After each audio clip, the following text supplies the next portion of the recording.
temos uma sequência de aulas que eu discuti com Mari, para que a gente possa ir realizando mensalmente. Nada impede que, se houver algum evento, a gente faça uma outra aula. Geralmente vai estar sendo online, para que a gente possa ter maior adesão, mas é previsto que pelo menos 2 momentos aconteçam presenciais, que a gente vai mandar com bastante antecedência para que a gente possa ter a participação. Eu gostaria de dizer também que Mari, ela é nossa coordenadora do internamento e vai estar nos ajudando com essa questão de atualização científica, assim como Isabela é a nossa coordenadora da UTI pediátrica. São as mudanças que nós estamos tendo aqui nas nossas equipes. E o objetivo é que nós tenhamos esses protocolos começando da emergência até a UTI, para que a gente possa ter um alinhamento das condutas que são executadas e também para dar respaldo para as condutas que são executadas. A gente percebe que a gente já evoluiu muito na bronquiolite. Eu estava falando ontem com a equipe da UNIT, que está na UNIT há mais ou menos 20 anos, e é com grande prazer que eu digo que a bronquiolite, ela é hoje em dia vista em Sergipe muito diferente do que o que foi quando eu fui aluna. Então, é muito prazeroso ver o quanto nós evoluímos. Mas a gente não pode parar naqueles protocolos que nós fizemos em 2008, em 2010, né? A gente precisa avançar. Em bronquiolite, né? Tem muitos questionamentos. Mari vai trazer aqui muitas provocações para vocês, para a gente poder apresentar esse protocolo, mas hoje em dia a gente já consegue ver com mais clareza algumas coisas, em detrimento do que havia antes.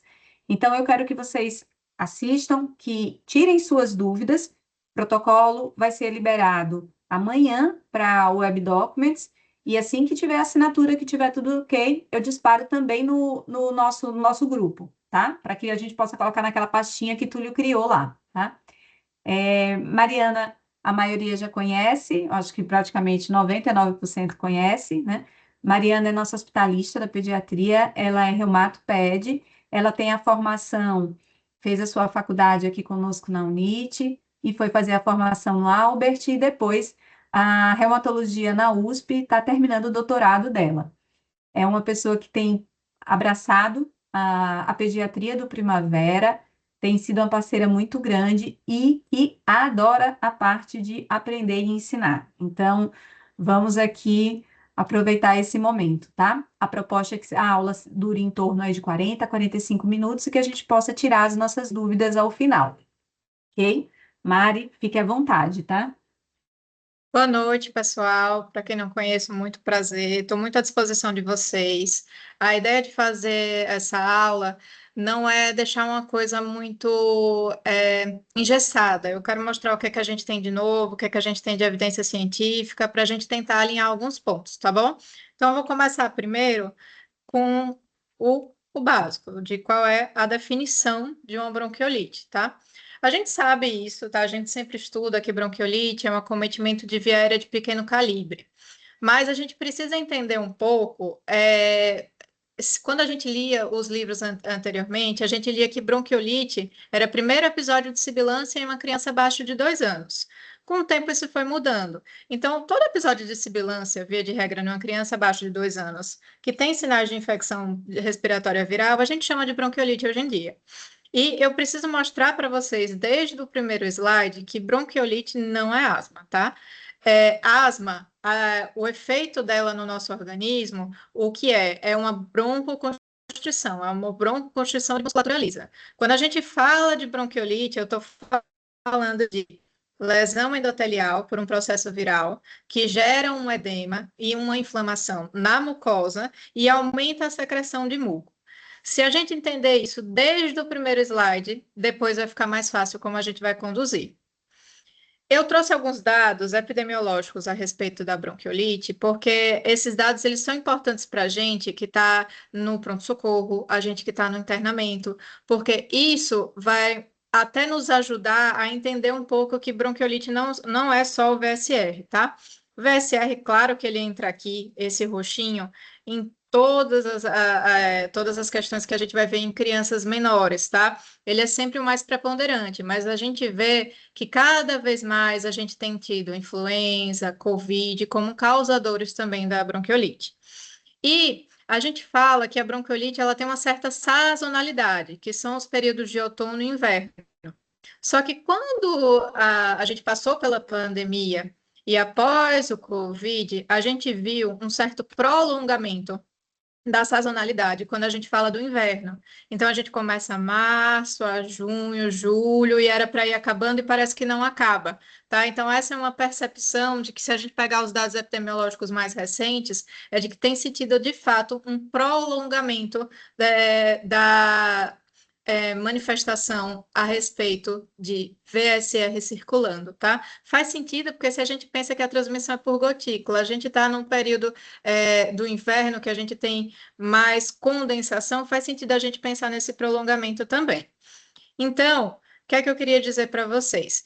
Depois da pandemia, tivemos uma certa mudança, mas continuamos tendo VSR como o principal patógeno causador em cerca de 80% dos casos, mas não podemos esquecer os outros vírus, tá? Qual é aquela população que a gente precisa ter um maior cuidado quando a gente vai avaliar?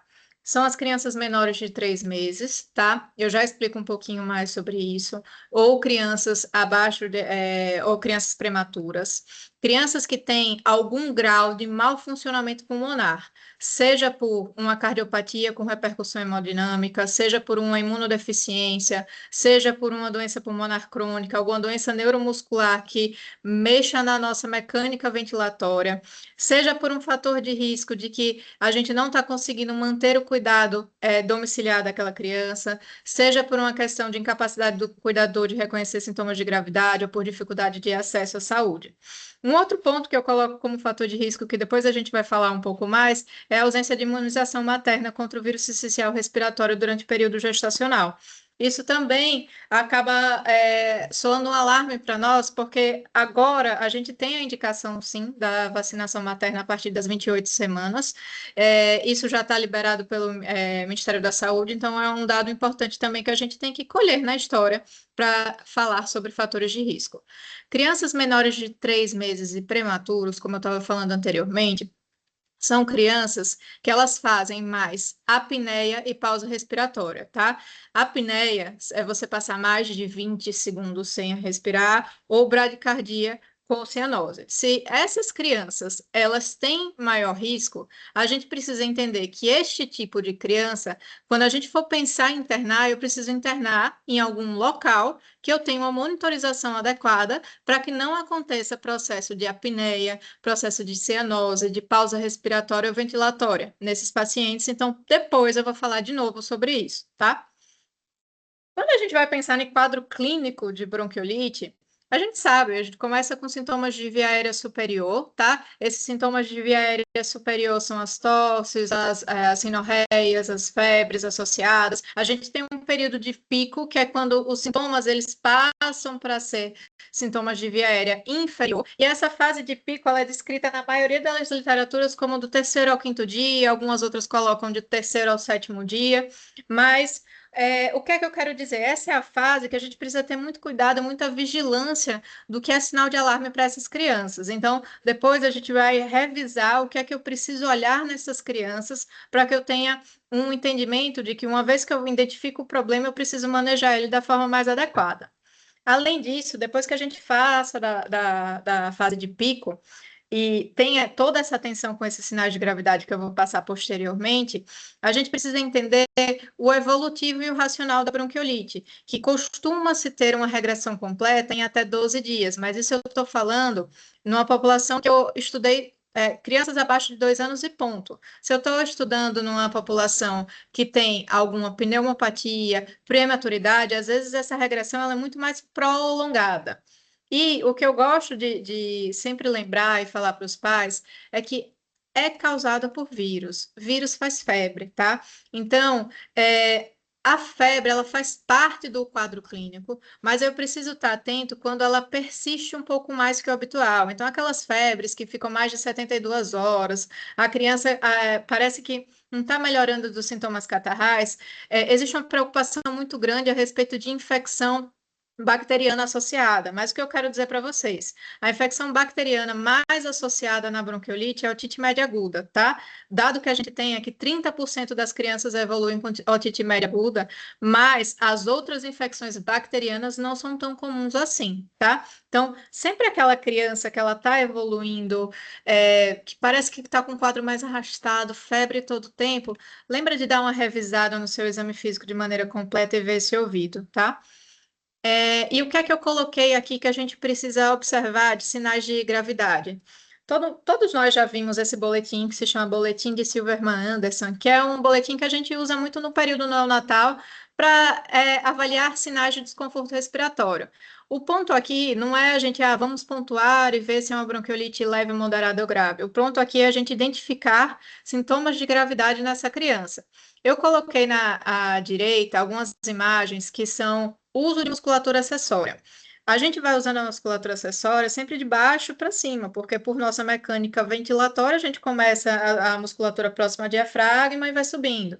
Então, a gente precisa olhar as tiragens subcostais, intercostais, tiragens de fúrcula, a gente tem tiragens supraclaviculares também. Abatimento de asa nasal já é uma manifestação mais tardia. Claro que bebê às vezes bate um pouco o nariz por obstrução de via aérea superior. Obviamente, a gente vai observar se a questão é essa. Mas uma criança chegar até uma tiragem de fúrcula, um batimento de asa nasal, a mecânica ventilatória dela já está muito ruim. Primeira coisa que altera na bronquiolite é a frequência respiratória, tá? Frequência respiratória e sinais de desconforto respiratório. Então, eu trouxe aqui esse boletim e essas fotinhas aqui na lateral, só para a gente lembrar de identificar um pouco mais isso. E é, com todos os casos, de maneira geral, o que é que a gente vai fazer na avaliação de uma criança que a gente chega no quadro suspeito de bronquiolite? A gente vai fazer o ABCDE, o ABC, que é a tríade da pediatria, para tentar identificar um pouco o que é ponto de atenção. Qual é a criança que pode evoluir mal? A criança que está com taquipneia, uma criança que fez apneia, uma criança que já chega hipoxêmica, com cianose ou com sinais de hipoperfusão periférica. O que é que eu preciso fazer a respeito disso?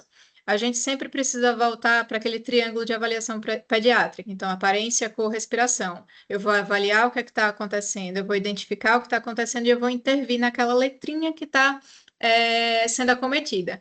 Claro que depois, na hora que a gente for falar de tratamento, a gente subdivide isso de uma forma um pouquinho melhor, tá? Mas sempre lembrar de seguir esse passo a passo, porque existe uma razão para ser um ABC. E justamente essa razão é justamente o que causa maior mortalidade naquela criança. Então, o que é que eu quero falar para vocês? Diagnóstico de bronquiolite é um diagnóstico clínico, a gente sabe disso, tá? Eu não preciso de exame complementar para chegar no diagnóstico de bronquiolite. E eu quero provocar vocês, que aqui essa é uma frase que eu gosto muito, que não é só ouvir. Se a gente ausculta esse paciente, ele tem um quadro típico, aquela sibilância, um tempo expiratório prolongado, ele está naquela fase de pico, o diagnóstico está dado. Agora a gente vai ter que ter um racional a respeito de o que eu vou fazer com esse diagnóstico, o que é que eu preciso de exame complementar. E eu coloquei aqui alguma imagem sobre racional sobre os exames, que é o que está no nosso protocolo. Eu fui seguindo essa aula, tentando esmiuçar tudo que eu coloquei no protocolo para a gente poder discutir alguns pontos. Na criança que eu estou suspeitando de alguma complicação ou que eu estou suspeitando de algum diagnóstico diferencial, faz sentido eu pedir raio-x de tórax. Se esta criança tem um diagnóstico de bronquiolite, eu tenho convicção de que de fato é um diagnóstico de bronquiolite, não tem por que eu irradiar essa criança, tá? O que eu acharia nesse raio-x de tórax? Sinais de hiperinsuflação, às vezes infiltrado perilar, que são sinais muito inespecíficos. Da mesma forma, hemograma, hemocultura e PCR, ele perde um pouco o seu sentido, porque são exames que têm baixa sensibilidade e especificidade. Na verdade, a gente está dentro de um processo viral. Gasometria tem seu valor, principalmente naquelas crianças que elas estão evoluindo mal do ponto de vista pulmonar. Então, numa criança que eu vou precisar ventilar essa criança de uma forma mais adequada, eu vou precisar de dados da gasometria, porque às vezes eu preciso de uma VNI ou de uma via aérea invasiva, e a gasometria ela me permite controlar e entender melhor esses dados. Quando eu estou falando de uma criança que vai internar, Para esta criança, até a nível de hospitalar, eu preciso saber quais são as medidas de precaução que eu vou ter a despeito dessa criança. E a gente tem dois exames que eu queria muito falar com vocês sobre eles. A gente tem um antígeno, que é o teste rápido para influenza e para COVID. E se eu for pegar uma sensibilidade, a melhor sensibilidade que eu vi para eles é de até 70%, de 50% a 70%. Se eu faço a reação cadeia polimerase, o PCR, para influenza, COVID e vírus essencial respiratório, o primeiro ponto que eu queria dizer para vocês é o mesmo kit, tá? Então, assim, não faz muito sentido, não, eu vou pedir só influenza e VSR. Pede influenza, COVID e VSR, é exatamente o mesmo kit. Eu até entendo a gente não pedir influenza se não tem febre, porque aí eu saio do meu conceito de síndrome gripal. Mas, se eu estou falando de bronquiolite e eu sei que esses três patógenos, eles são causadores e eu estou dentro de um ambiente que é no mesmo kit, eu consigo identificar, peça os três. Ah, eu já fiz o teste rápido. Eu vou precisar fazer um PCR? Vai, porque o que é que eu quero fazer? Eu quero aumentar a sensibilidade daquele teste. A diferença de sensibilidade é bem importante, na verdade. Eu saio de 50% a 70% de sensibilidade para uma sensibilidade de 90% a 99% de positividade. Então, isso me ajuda principalmente em medidas de isolamento, em medidas de surtos hospitalares, em medidas de cuidado e precaução dessa criança, inclusive para quando eu for dar alta para ela, para eu saber por quanto tempo eu afasto, por exemplo, a depender do patógeno. Quando eu penso em uma criança com algum grau de imunossupressão, em uma criança que está evoluindo com um quadro mais prolongado de febre, ou está com alguma evolução atípica, aí eu penso no painel molecular respiratório. O painel molecular respiratório, ele comporta 23 patógenos diferentes. E o nome correto dele é painel molecular respiratório porque ele tem vírus e bactérias, tá? Agora a gente precisa ter um certo racional quando for ler um painel molecular respiratório. A gente tem estrépito no nosso corpo também, tá? Não é só porque o estrépito está lá que a causa é o estrépito. Então, a gente vai fazer um racional clínico e laboratorial a despeito do que a gente solicitar. E aí, o que é que eu quero que a gente pense? Qual é o paciente que eu vou internar? É o paciente de alto risco, são os pacientes que estão estáveis e são os pacientes cuja continuidade de cuidado não pode ser garantida. Eu consigo resumir isso nessas três frases, e esses pacientes de alto risco são aqueles pacientes que a gente falou lá dos fatores de risco que podem ter manifestações que comprometam a sua mecânica ventilatória. Quais os pacientes eu tenho que pensar em UTI? Vamos lá. Se eu estou pensando em UTI, é porque eu estou pensando que aquele paciente ele deve ficar com um grau de vigilância maior e monitorizado. Então, é um paciente que tem insuficiência respiratória, que tem algum grau de instabilidade hemodinâmica. São os pacientes que têm necessidade de oxigênio maior ou igual a 2 litros por minuto, CAF, VNI, ventilação invasiva, e os pacientes menores de 3 meses. Isso aqui foi colocado no protocolo, por quê? Porque nós já tivemos pacientes abaixo de 3 meses que a gente viu eles fazerem a apneia na enfermaria. Então, pelo menos nas primeiras 24, 48 horas, especialmente se esses pacientes estão em fase de pico, eu preciso que eles fiquem monitorizados. Então, estes pacientes menores de 3 meses e prematuros, eles têm indicação de UTI nas primeiras 24, 48 horas, tá? Justamente por essa justificativa que eu falei para vocês. E aí, nós vamos falar um pouquinho sobre tratamento e o que é que a gente tem de novo, o que é que a gente tem de evidência científica para fazer esse tratamento da forma mais adequada possível. O tratamento é suporte clínico. Suporte clínico não é simplesmente a gente olhar o paciente e dizer vai passar porque é vírus, não é nada disso. Suporte clínico é você fazer um enfoque em suporte respiratório e hídrico do paciente. A gente vai falar muito sobre suporte respiratório daqui a pouquinho, mas o objetivo disso tudo é a gente fazer uma monitorização clínica conforme a gravidade do paciente. A gente viu que são sinais de gravidade agora há pouco. E a gente fazer uma alimentação e hidratação assistida para cada caso. A via oral, ela é a via preferencial para os pacientes. Paciente que ele está cansado, o paciente que ele está ataque de espineia, o paciente que está instável, eu não vou conseguir garantir a via oral. Então, eu devo pensar nesses pacientes, talvez em uma sonda, tá? E muitas vezes a gente esquece disso. Quando a gente pensa na hidratação dos pacientes com bronquiolite, eu quero falar duas coisas para vocês. O paciente com bronquiolite, ele tem mais perdas insensíveis, e esse paciente também, ele tem um grau de hidratação já um pouco menor, pela questão da baixa ingesta mesmo. Nos pacientes que tiverem indicação de hidratação venosa, eu vou optar por um soro isotônico. Por quê? Porque na bronquiolite, por conta da hipoxemia, do estresse ventilatório, eu faço como se fosse uma secreção inapropriada de hormônio antidiurético. E o que é que acontece? Meu sódio cai. Cai por diluição, tá? Mas, de maneira geral, a melhor forma da gente manejar esses pacientes, quando eu estou falando de hidratação venosa, é com soro isotônico, tá?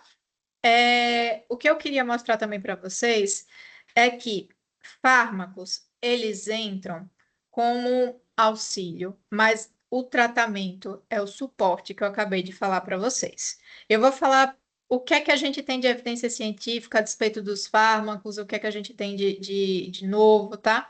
Então, assim, primeira coisa que eu queria falar para vocês é a respeito da solução salina hipertônica. Porque quando a gente usa a solução salina hipertônica, que é o NaCl a 3%, alguns artigos colocam até 5%, o que é que você está tentando fazer com isso? Você está tentando diminuir edema de mucosa e você está tentando diminuir produção de muco, que é justamente o que a gente estava falando lá na fisiopatologia no primeiro slide. Lembra que a gente falou também sobre sintomas de via aérea superior e depois a evolução para sintomas de via aérea inferior? Então, eu preciso também manter a via aérea do meu paciente pérvia. Então, a higiene nasal com soro fisiológico é super importante aqui. E o broncodilatador.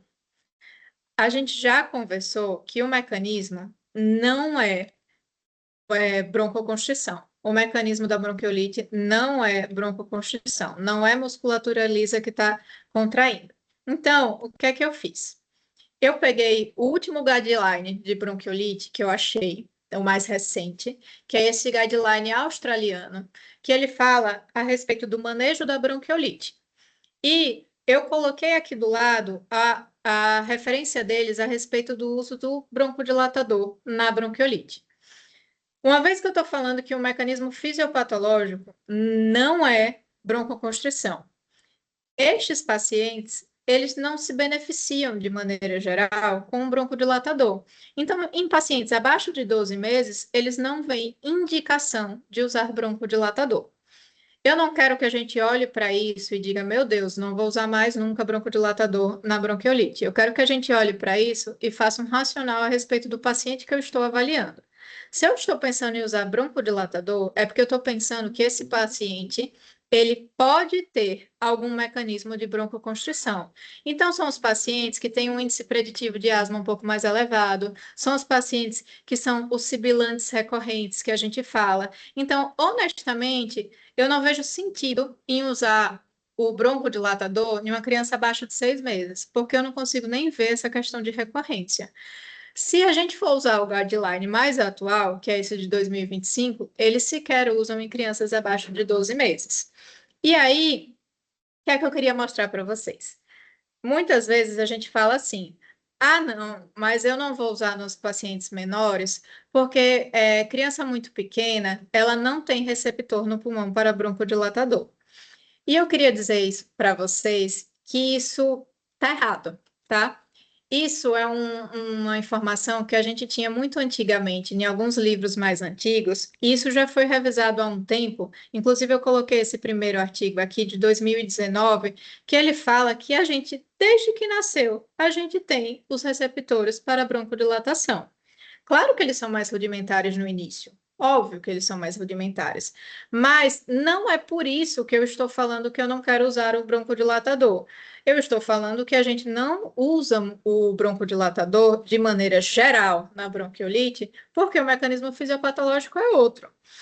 Se você tem uma criança acima dos 6 ou 12 meses, que ela possa ter um mecanismo de broncoconstrição, você está autorizado a fazer um teste terapêutico ainda com os broncodilatadores.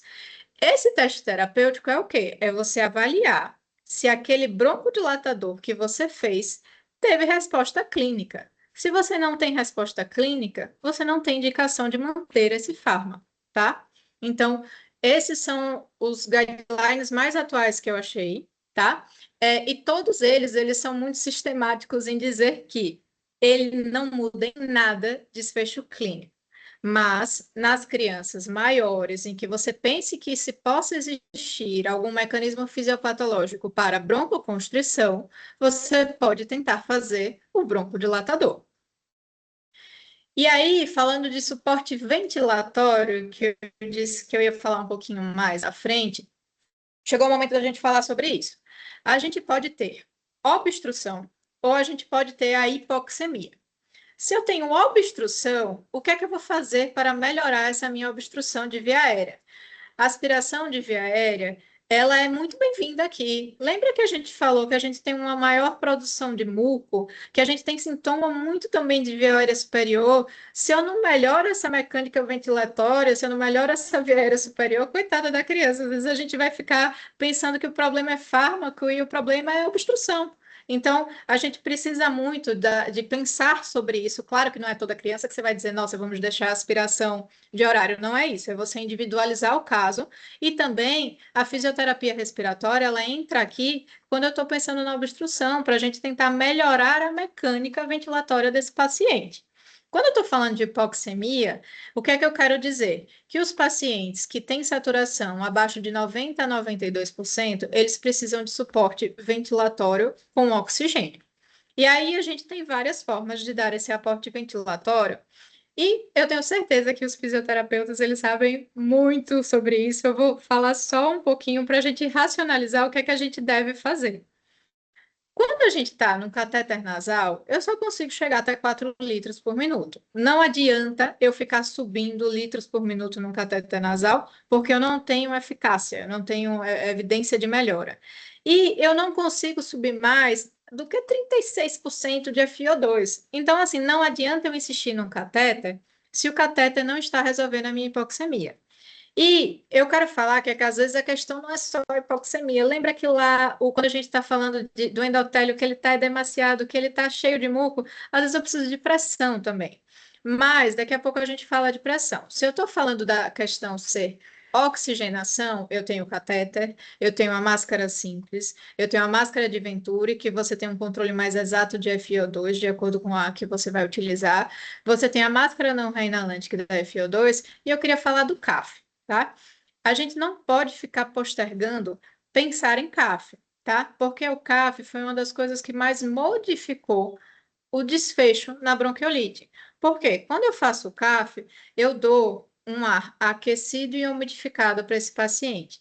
Se eu dou um ar aquecido e umidificado, o que é que ele faz? Ele, só pela questão de ser aquecido e umidificado, ele vai diminuir secreção de via aérea. E ele vai diminuindo edema, tá? Além disso, quando eu diminuo secreção e eu diminuo o edema, eu diminuo o trabalho respiratório. Então, eu estou melhorando toda a mecânica ventilatória daquele paciente, conseguindo dar um FiO2 de 100%, e a gente sabe que a gente consegue gerar uma pressão com CAF. Eu não consigo dizer para vocês qual, mas a gente gera uma pressão. Então, ele tem diversos mecanismos que são benéficos aqui na bronquiolite. Então, se eu estou vendo que meu paciente, a questão não é só uma hipoxemia, e eu preciso também pensar se ele precisa de algum grau de pressão ou de otimização do meu oxigênio. Então, eu tenho o CAF e eu tenho os outros dispositivos que geram pressão também. Eu tenho o CPAP, eu tenho o BIPAP, e esses dispositivos outros, eles são muito bem-vindos nas crianças menores, porque nas crianças menores, às vezes, é que eu preciso mais ainda de um cuidado a respeito de gerar pressão. E aí, eu queria falar para vocês também, só mais um ponto a respeito de prevenção, porque a gente precisa cuidar do paciente como um todo. A gente vai ver o paciente, a gente vai diagnosticar o paciente, a gente vai manejar o paciente, a gente vai dar alta para ele, mas essa alta ela tem que ser da forma mais cuidadosa possível. Então, eu achei que era pertinente eu colocar assim as medidas de prevenção aqui e o que é que a gente tinha de novo. medidas de prevenção para bronquiolite, a gente tem o aleitamento materno, a gente tem a higiene adequada das mãos, a não exposição ao tabaco, as precauções de contato, uma vez que eu estou falando de circulação viral, e eu tenho as imunizações, tá? Quando eu falo de imunização, eu estou falando da vacinação materna, tá? Que eu tenho disponibilizado no Ministério da Saúde para todas as gestantes a partir de 28 semanas. E eu estou falando de anticorpo monoclonal contra o vírus sincicial respiratório. Eu vou parar só um minuto para dizer para vocês assim que existe uma diferença entre você dar a vacina e você dar o anticorpo. A vacina vai fazer com que seu corpo produza o anticorpo. Eu estou dando um anticorpo pronto para aquela pessoa. Então, isso é extremamente importante a gente entender, porque no meio de uma sazonalidade, eu consigo dar o anticorpo pronto para aquela criança. E antes, a gente tinha o palivizumab, que ele tinha indicações mais estritas, tá? E hoje em dia, a gente tem o nirsevimab. Eles agem na mesma proteína, mas o nirsevimab, ele age numa região que a gente chama de pré-fusão. O que é que faz? No final das contas, o que é que isso quer dizer? Quer dizer que ele consegue ter uma efetividade maior. E ele está indicado para todas as crianças abaixo de 1 ano e para todas as crianças abaixo de 2 anos que apresentem alguma situação de risco. Quais são essas situações de risco? Anomalia de via aérea, imunossupressão, síndrome de Down, doenças neuromusculares que afetem a mecânica ventilatória, doença pulmonar da prematuridade, cardiopatia congênita com repercussão hemodinâmica e fibrose cística. Essas são as indicações. E é uma dose única por sazonalidade, tá? Então, a gente teve um ganho muito grande com a presença dos anticorpos monoclonais, especialmente o Unicervimab, que a gente vai conseguir proteger muito as nossas crianças. A última atualização que eu tenho... Peraí que meu cursor sumiu. A última atualização que eu tenho nova para dizer para vocês é que a gente já tem, pelo Ministério da Saúde, a liberação do Unicervimab para estas crianças aqui que eu coloquei para vocês. Então, se a criança ela nasceu com idade gestacional até 36 semanas e 6 dias, ou a criança ela tem essas condições específicas que eu falei para vocês, essa criança ela consegue tomar o imunizante pelo Ministério da Saúde. E antes a gente não tinha isso, tá? A gente só tinha isso na rede privada. Então, isso foi um ganho muito bom para a gente, isso é muito novo, tá? Foi agora de 5 de fevereiro. E a ideia dessa minha aula não era simplesmente ficar passando um fluxograma de protocolo, porque todo o protocolo ele foi construído a partir disso aqui que eu estou conversando com vocês. É, posso mandar para vocês também essas referências, e todo o fluxograma ele foi pensado basicamente no quê? Como eu identifico o que é grave e o que não é grave, o que é que eu faço com os sintomas de gravidade, eu lembrar que o meu suporte clínico ventilatório é o meu tratamento principal, eu ter um racional a respeito do que eu vou pedir de exame, e o que é que eu vou fazer de medicamentoso? Porque no final das contas a gente viu que não é o medicamento que mais tem eficácia. O que a gente mais tem eficácia são os suportes clínicos que a gente falou. Queria abrir para vocês para a gente poder discutir o que é que vocês têm de dúvida.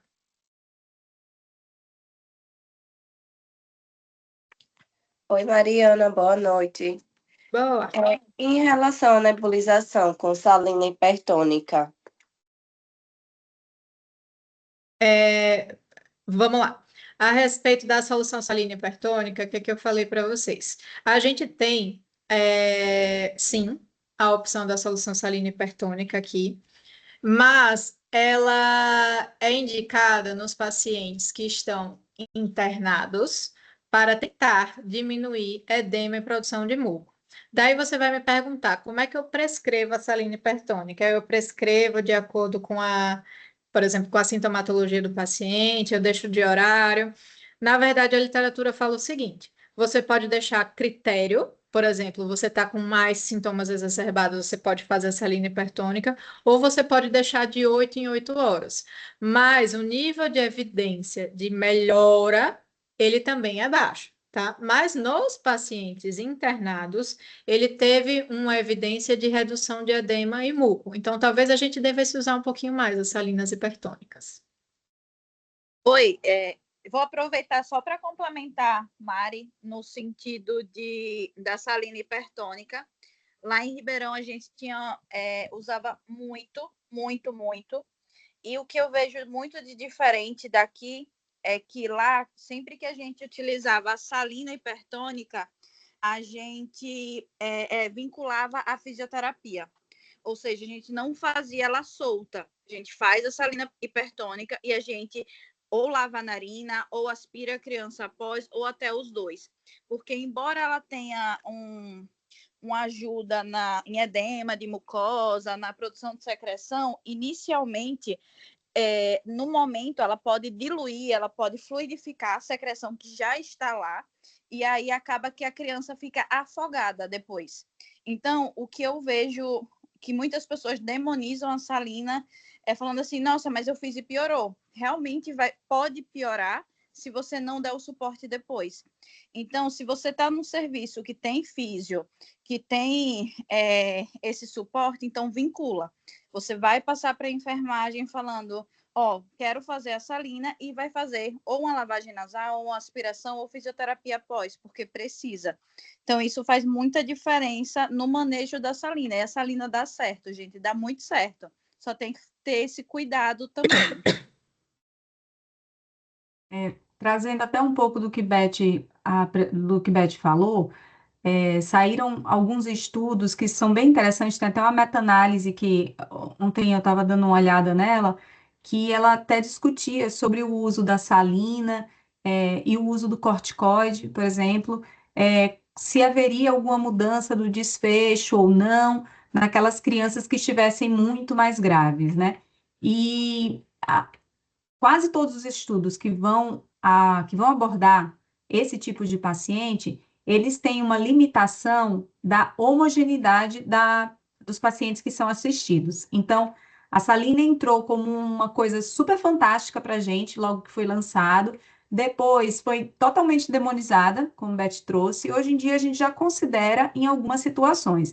Ela não é aquele tipo de medicação que você fala assim, eu tenho uma pneumonia bacteriana por estrepto, eu vou dar amoxa e vai dar tudo certo. Não é assim. Mas é um recurso que pode ser utilizado, mas só faz sentido realmente naquelas crianças que têm uma severidade maior. Caso contrário, realmente os trabalhos não mostram benefício. Carol levantou a mão aqui. Oi, sim. Mari, parabéns pela aula maravilhosa, viu? Eu queria saber se na revisão que vocês fizeram, que você fez, Mari, existe alguma indicação, algum benefício do uso do anticorpo como uma medida de tentar bloquear, esfriar a infecção nesses pacientes que acabam agravando mais, que precisa de ventilação mecânica, ou se não tem estudos, tem estudo dizendo que não há benefício. Tem estudo, tá? Mas os estudos ainda são bem iniciais a despeito disso, e eles não conseguem identificar benefício no momento zero, assim, nesses pacientes mais graves. E Isabela também levantou a mão. Obrigada.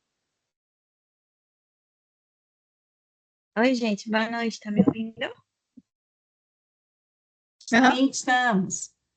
Oi, Mari falou do BSA, né? Ela trouxe como uma escala que pode ajudar de forma mais objetiva a gente ver os sinais de gravidade. Na bronquiolite, a gente tem bem descrito a escala de Wood-Downes, e a gente tem ela no sistema já, pelo menos a gente da equipe da UTI, a gente sempre usa, que é uma forma boa da gente tentar objetivar o desconforto respiratório do paciente para a gente acompanhar. Então, acho que no pronto-socorro seria interessante, talvez o pessoal comece a fazer, porque eles poderiam ter um sinal aí de gravidade, para priorizar qual paciente internar logo, por exemplo. E a gente na UTI acompanha muito na evolução, para indicar, às vezes, um CAF, indicar uma VNI, até uma intubação. e também ver os sinais de melhora do paciente, que fica os dados mais objetivos, não fica aquela coisa, o colega achou cansado, eu já achei melhor. Então, é uma escala gradual, ela numera os sinais de desconforto respiratório e a gente consegue tornar isso que é um pouco subjetivo, um pouco mais objetivo. Então, acho que é uma rotina legal de adotar nos 3 setores, para complementar. A respeito da escala, ela estava no nosso protocolo anterior. E esta escala, ela estava no protocolo para a gente fazer a pontuação da escala para saber a gravidade clínica do paciente. Mas pensando que eu estou no. É assim, isso foi um racional que eu fiz. Pensando que eu estou muitas vezes no pronto-socorro, às vezes eu vou parar para pontuar a escala, talvez isso me tome um certo tempo, digamos assim. Mas ela é uma escala super boa para a gente usar, inclusive no acompanhamento e decisão clínica de mudança terapêutica do paciente. Mas foi meio que por isso que eu não coloquei muito ela, porque eu quis mostrar o que seriam sintomas de gravidade rápido que a gente poderia observar. Embora não seja uma escala muito difícil de se fazer, de fato, né? Então, ela é uma boa ferramenta também para a gente ter junto. A gente pode até rever, Mari, a gente colocar lá naquele das crianças graves, né, quando elas internarem, a gente utilizar para poder fazer o nosso controle evolutivo de melhora ou piora, né? Uhum. Ele estava no protocolo anterior, como a Mari trouxe, que esse protocolo ele vem sendo construído tem 1 ano e meio. Mas só agora que ele conseguiu, né? Que aí Mari pegou, eu falei, vamos lá. E Mari pegou, tem mais ou menos uns 30 dias, e aí ela conseguiu organizar para a gente poder disparar esse protocolo. Mas aí a gente coloca essa outra parte. Como eu falei, eu ainda não disparei o protocolo para qualidade. Eu vou mandar amanhã. E aí a gente coloca com essas inserções. Mas obrigada, viu, pela dica aqui, pelo que está apresentando.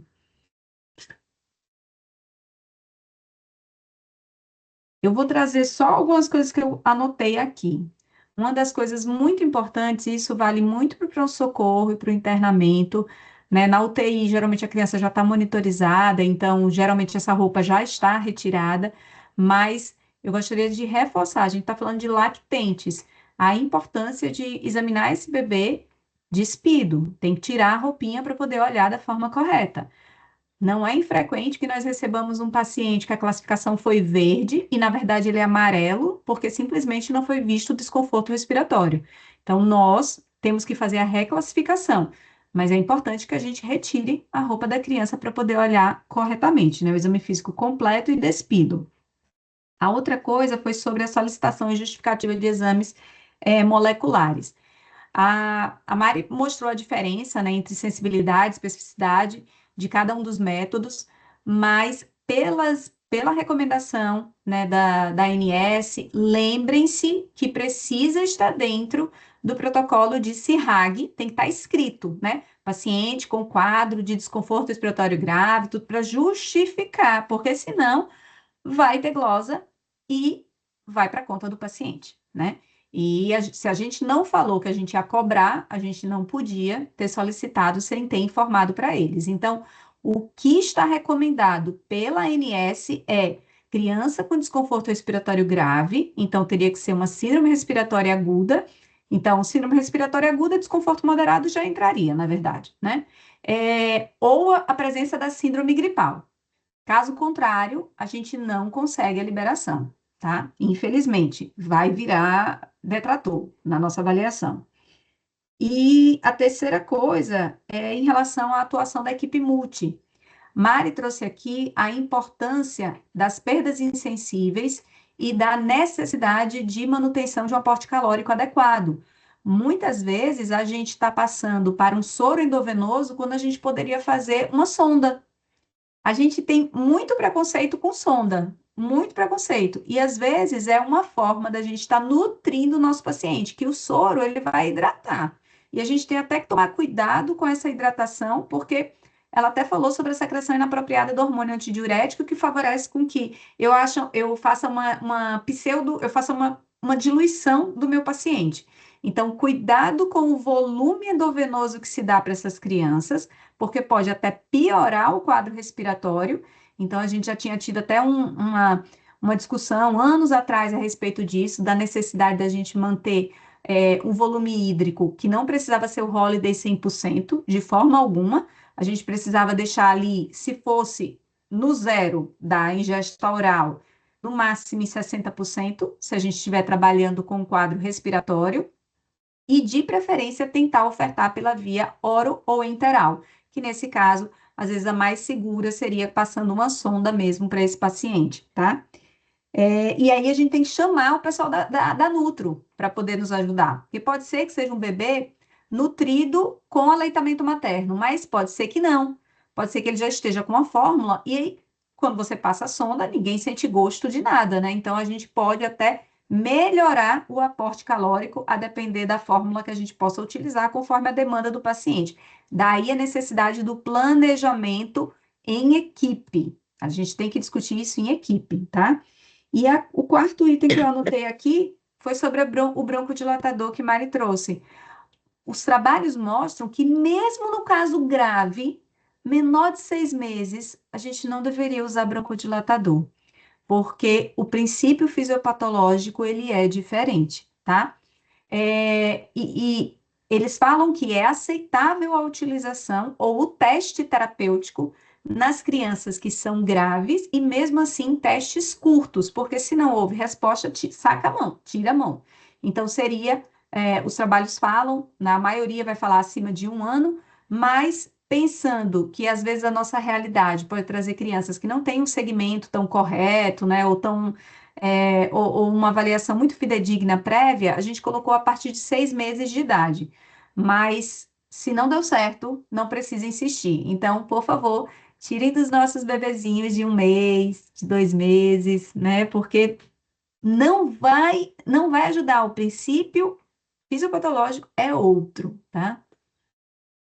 Acho que Beth levantou a mão aqui. Só para complementar, acho muito legal a discussão do líquido em si, mas eu vou puxar a sardinha para o meu lado e vou pedir muita parcimônia, porque eu concordo que as crianças têm que ter líquidos, né? Tem que estar bem hidratado, mas quando vocês mandam crianças para a UTI, para a gente, muitas das vezes vocês estão oferecendo um alto fluxo, né? Algum suporte. Quando a gente pensa em perdas insensíveis, a nossa maior responsável por perda insensível na criança, principalmente no quadro respiratório, é a respiração, né? Então, a taquipneia, como Mari falou, é algo que pode realmente fazer a criança perder muito líquido. Mas, se você está dando um alto fluxo, que, como Mari falou, é aquecido e umidificado, essa perda insensível, ela reduz drasticamente, porque você está dando o líquido que ele perderia. Então, isso ajuda a criança, mas aí a gente tem que lembrar que se ela não está perdendo esse líquido, ela não precisa recuperar no soro, ou no leite, ou no seja lá o que for, tá? Então, nos mais graves, a gente segura a mão no líquido, porque se acumula líquido, ajuda, tem um edema global, e aí vai dificultar a respiração da criança. Então, se é mais grave, evita líquido em excesso, beleza, pessoal?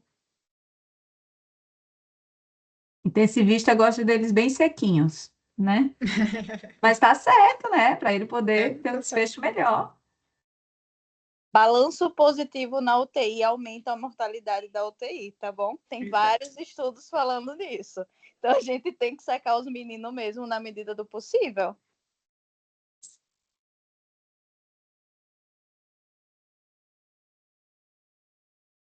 Alguém tem mais alguma dúvida? Quer tirar?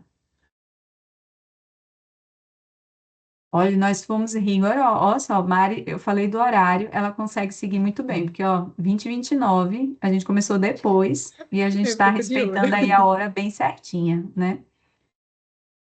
Bom, se vocês não forem perguntar mais nada, o protocolo, eu já mandei alguns prints para vocês, a gente vai só acrescentar essa questão que Isabela trouxe aí também, rever só essa questão, o ponto da hidratação, colocar lá como um alerta também, né?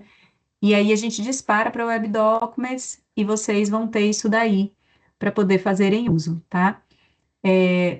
O protocolo é um respaldo para a gente, né?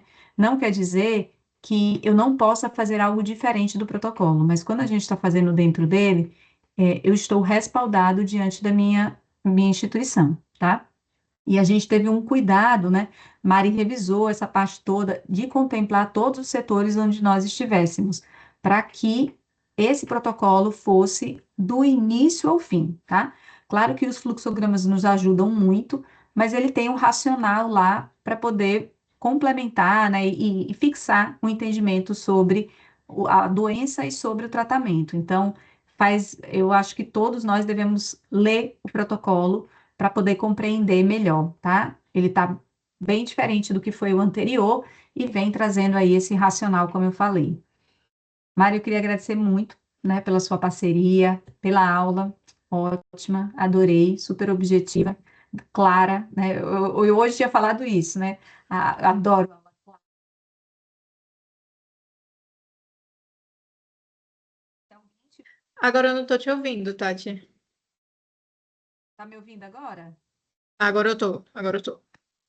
Se alguém tiver alguma dúvida e quiser mandar no grupo, fique à vontade para poder mandar, tá?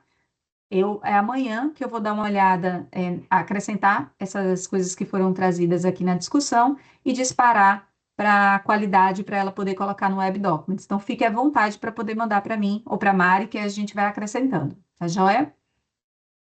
Gente, muito obrigada pela participação. Não deixem de assinar a lista de presença.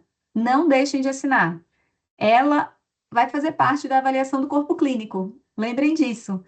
E a gente precisa ter uma adesão aos nossos treinamentos para que nosso escalonamento, nossa estratificação, né, que a gente fala da segmentação do corpo clínico, a gente consiga pontuar bem, tá? Cada um de vocês. Lembrar que a segmentação, ela é individualizada, tá? Então, tá aqui, vou mandar de novo para que vocês possam preencher o formulário de presença, tá joia? Tati, eu Obrigada. acabei de ver, desculpa, é que eu abri aqui o chat e eu acabei de ver que tinha uma pergunta e eu tinha perdido essa pergunta, tá? Tem duas perguntas aqui, na verdade. Deixa eu só ver se eu perdi mais alguma. Pronto. A primeira é a respeito se existe situação do vírus reativar. E a outra é a respeito de infecção simultânea com 2 ou mais vírus. Você tem estudo falando sobre isso? E, perdão, deveria ter falado isso para vocês também. Os estudos, eles mostram que co-infecção viral é muito mais frequente do que o que a gente pensa, tá? Então, cerca de 1/3 dos pacientes, eles têm pelo menos 2 vírus, tá? E essas co-infecções, elas são mais frequentes ainda durante as fases de sazonalidade. Então, até coloquei essa observação no nosso protocolo, que cerca de 30 a 35% dos pacientes, eles vão ter mais de um vírus isolado, tá? E outro ponto é que a gente tem subtipos dos vírus, né? Então, por exemplo, a influenza tem um tipo A, tipo B. Então, às vezes, eu peguei um subtipo do vírus, aí passei o período, produzi a minha defesa, e aí depois eu pego outro subtipo do vírus. Esse é até o racional, por exemplo, da gente precisar ficar tomando vacina de influenza o tempo inteiro, porque o vírus vai mutando. Então, não é bem que o vírus reativa, neste caso, né? É porque a gente acaba pegando subtipos virais diferentes. Então, são essas duas situações que a gente acaba vendo, tanto subtipos diferentes de um mesmo vírus que a gente pegou, assim, da família do vírus, né? Quanto com infecções virais que são mais recorrentes do que a gente imaginava. Eu acho que agora foi tudo.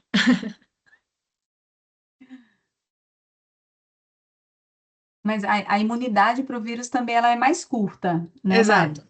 Uhum, Ela, isso. infelizmente, é uma imunidade mais curta. Tanto que quando a gente faz aquela vacina para gestantes, a gente sabe que vai ter uma proteção ali em torno de 6 meses, né, para o Isso. bebê. Então, por isso que a vacina da gestante deve ser dada no período onde consiga passar as imunoglobulinas, né, os anticorpos, mas a gente sabe que eles não têm uma duração muito grande. Então, a gente Isso. pode pegar o que aconteceu no carnaval do ano passado, ainda pode acontecer de novo, né? E aí a gente fala de 6 meses sendo bem otimista, na verdade, tá? Mas a maioria dos estudos eles falam que ela dura em torno de 3 meses. Aí, e tanto que é por isso que a gente pensa, se a gente for voltando assim, ó, isso dá 10 a 12 semanas, porque é a partir das 28 semanas da gestação, que é uma ideia de você tentar proteger pelo menos nos próximos 3 meses essa criança. E tem uma observação também de que se eu vacino também muito próximo do bebê nasceu, não deu tempo assim da mãe fazer o anticorpo, de passar e de tudo mais. Então, existe um racional também de que aquelas mães que tomaram as vacinas, menos de 14 dias e a criança nasceu, eu não protegia ela de forma adequada também. Por isso que é importante também a gente pensar nas terapias combinadas, tá? A vacinação materna e o imunizante para a criança.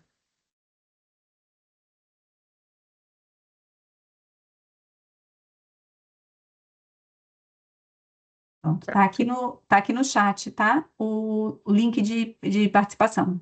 Ah, Todo certo. mundo tente preencher, ok? Então, gente, muito obrigada pela presença de todos. Obrigada, Mari, a Emília, né, por estar sempre aqui nos auxiliando na propagação do conhecimento na pediatria. E não deixem de assinar. Até a próxima reunião, tá? Até Beijo. mais, pessoal. Um beijo, boa noite.